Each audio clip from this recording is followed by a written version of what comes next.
Halo, warga Yakum yang dikasihi dan mengasihi Tuhan Yesus. Hari ini bersama saya, Pendeta Wisnu Sabto Nugroho dari LPP Sinode GKJ dan GKI SU Jawa Tengah, kita akan menggumulkan panggilan hidup kita dalam anugerah Tuhan. Ya Tuhan, kami bersyukur hari ini kami memasuki hari kerja baru di tahun baru.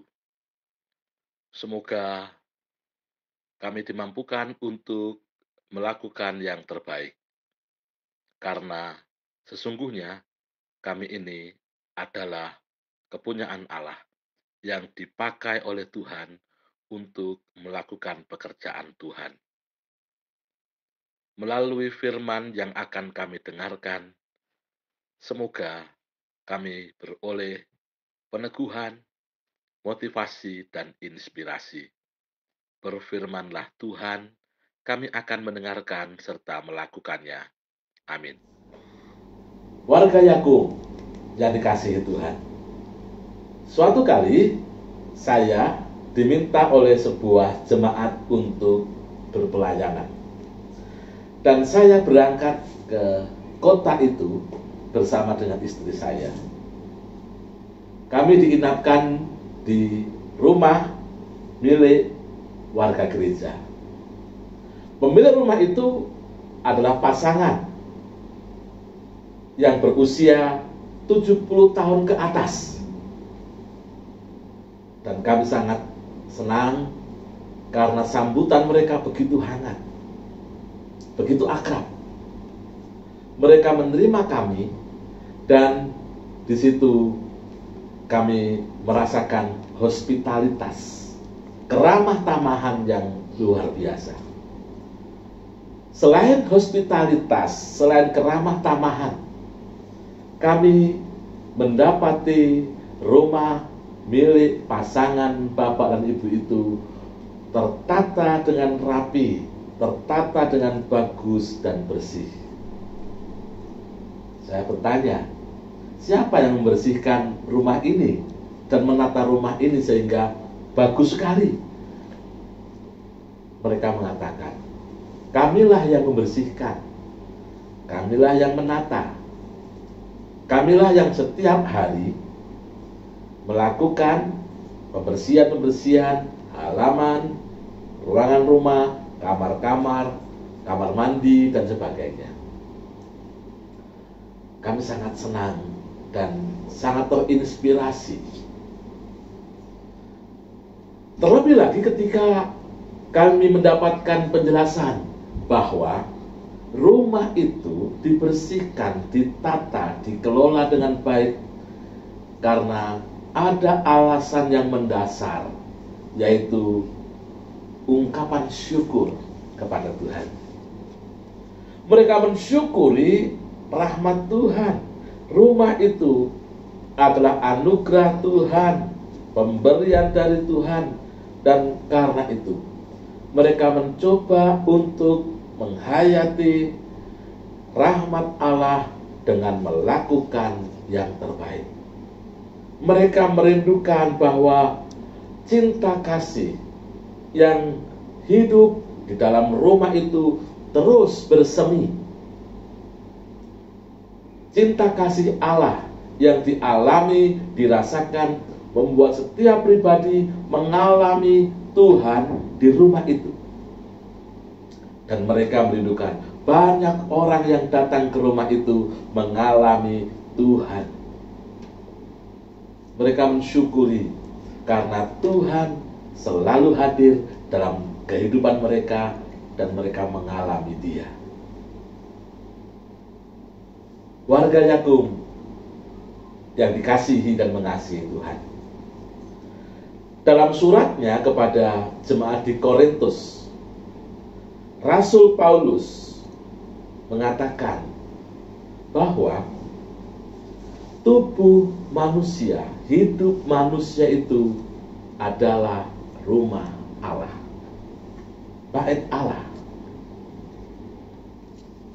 Dia mengatakan Atau tidak tahukah kamu bahwa tubuhmu adalah bait Roh Kudus? Rasul Paulus ingin mengatakan kepada kita, tubuhmu adalah bait Roh Kudus. Tubuhmu, tubuh di sini bukan semata-mata fisik. Tubuh adalah penggambaran seluruh hidup manusia yang utuh. Tubuhmu, hidupmu adalah bait Roh Kudus, adalah rumah Allah. Kita bisa bayangkan, kalau tubuh kita, hidup kita adalah bait Roh Kudus, di situ berarti Allah bertahta di dalamnya. Allah tinggal di dalamnya. Ia berada di dalam seluruh kehidupan kita. Dan Rasul Paulus mengatakan, itu semua karena anugerah Allah. Engkau sudah dibayar lunas. Hidupmu, hidup saya, kita semua adalah milik Allah. Dan Ia berkenan untuk tinggal dalam kehidupan kita. Ia berkenan bertahta di dalam diri kita masing-masing. Disinilah kita diingatkan, sesungguhnya kita semua adalah miliknya, milik Tuhan. Dan hidup yang kita jalani adalah anugerah Tuhan, supaya dijalani, diwujudkan dengan tata cara kerajaan Allah. Tubuh kita adalah baitnya, rumah Allah, dan Ia berkenan untuk tinggal di dalam diri kita. Semua yang diberikan Allah itu merupakan anugerah. Dengan kata lain, kalau orang sering mengatakan hidup ini adalah titipan, kita dipercaya untuk menata kelola kehidupan ini. Allah berkenan untuk tinggal di dalam diri kita dan mempercayakan tata kelola kehidupan itu. Nah, ibarat bapak dan ibu tadi yang menata, mengelola rumahnya supaya bersih, nyaman, dan sehat, sehingga setiap orang yang ada di dalamnya merasakan keramahan. Disinilah panggilan kita. Sebagai milik Allah, kita diminta untuk menata kelola kehidupan yang kita jalani dengan nilai-nilai kerajaan Allah. Ada banyak hal yang membuat kita tidak mampu untuk menjadi penata kelola yang baik. Kemalasan misalnya. Yang pertama, kemalasan. Kita seringkali bermalas-malasan, inginnya dimengerti, inginnya dilayani. Dan dampak dari kemalasan itu adalah pembiaran terhadap kehidupan kita. Kita membiarkan hal-hal yang baik dalam hidup kita. Kemalasan membuat orang menunda-nunda. Dan siapa yang merasakan dampak dari penundaan itu? Banyak orang. Banyak orang menjadi korban dari penundaan-penundaan kita. Yang pertama. Dan itu wujud dari ketidaksiapan kita menerima Allah bertahta dalam hidup kita. Yang kedua, kejahatan. Banyak orang mencemari hidupnya dengan berpikir jahat, bertindak jahat.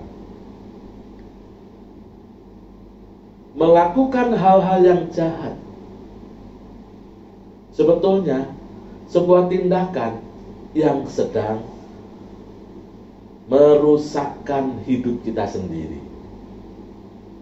Ibarat orang yang sedang membangun, tindakan kejahatan itu seperti merobohkan, merusakkan setiap sendi-sendi bangunan dalam kehidupan. Lama-kelamaan, bangunan itu bukan makin bertumbuh, tetapi runtuh. Kejahatan yang kedua. Yang ketiga,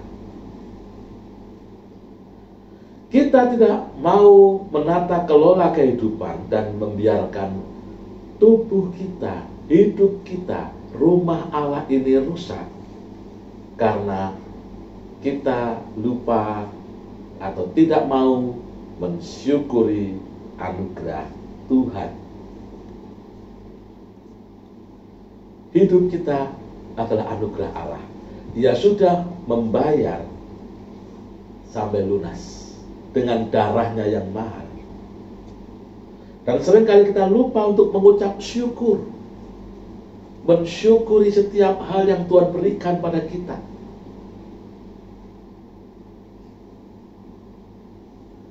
Ketidakmampuan kita mengucap syukur mendatangkan keluhan-keluhan.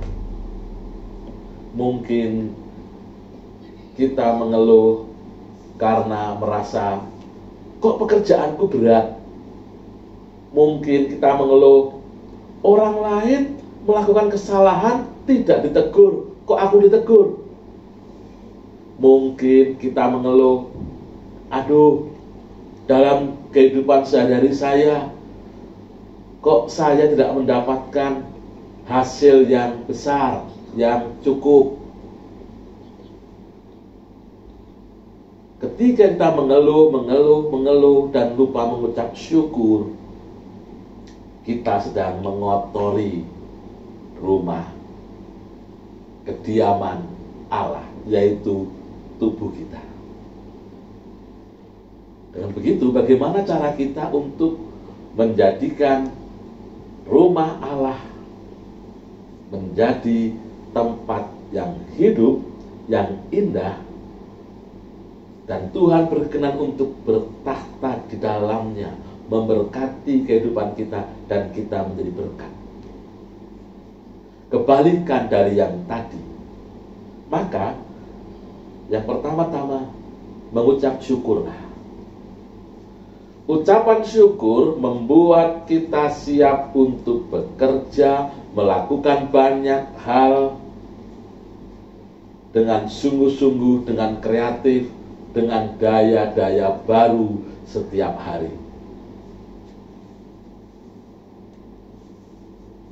Siaplah untuk bersyukur. Syukurilah keluargamu, syukuri tempat di mana engkau bekerja, syukuri hidupmu. Yang kedua, hindari untuk berpikir jahat. Jangankan berpikir jahat, niat sedikit pun mesti dihindari. Jangankan berbuat jahat, memikirkan yang jahat pun mestinya dihindari.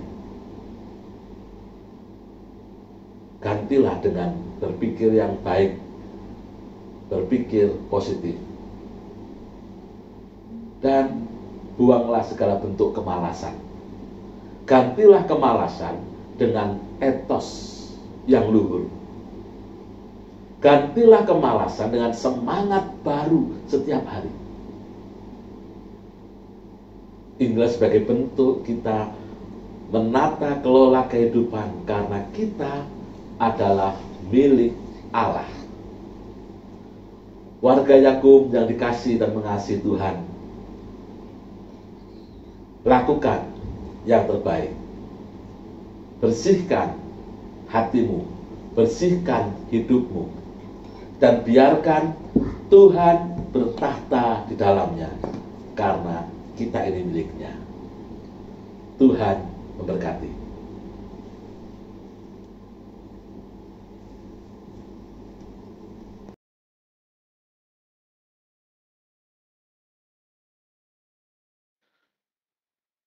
Bapa yang baik, sabdamu meneguhkan kami bahwa kami ini adalah kepunyaan Tuhan.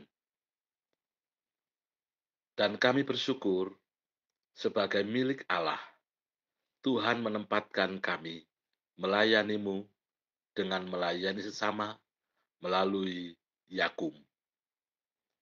Sebagai warga Yakum, berikanlah kepada kami kemampuan, daya-daya baru, kreativitas, kejujuran, keinginan untuk melakukan hal-hal baik, serta ajarlah kami untuk menjadi pribadi-pribadi yang berfokus kepada Tuhan. Kami bersyukur melalui pekerjaan sehari-hari, Tuhan memberikan kepada kami kecukupan, memberikan kepada kami berkat-berkat.